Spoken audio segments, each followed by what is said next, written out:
Let's go for it. Jyoti. Heads is the call. It is a tail. 3 match টি-20 সিরিজের তৃতীয় ম্যাচে অস্ট্রেলিয়ার মুখোমুখি হয়েছে বাংলাদেশের মেয়েরা।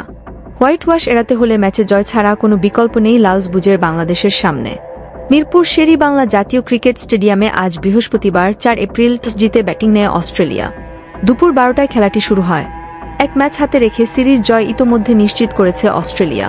প্রথম টি-20তে ব্যাট হাতে দারুণ করেছিল বাংলাদেশ।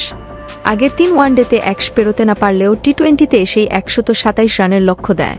তবে অস্ট্রেলিয়ার মতো শক্তিশালী দলের বিপক্ষে এই রান যে পর্যাপ্ত নয় তা বাংলাদেশ টের পেয়েছে 10 উইকেটে হেরে। দ্বিতীয় ম্যাচে ফাহিরা তৃষ্ণার দুর্দান্ত হ্যাটট্রিকের পরও অস্ট্রেলিয়া 162 রানের চ্যালেঞ্জ ছুড়ে বাংলাদেশ তাড়া করতে নেমে 103 রানে অল আউট হয়। এই ম্যাচে কি হয় এখন সেটাই দেখার। কে কোন দলের খেলা পছন্দ করেন কমেন্ট করে জানাবেন।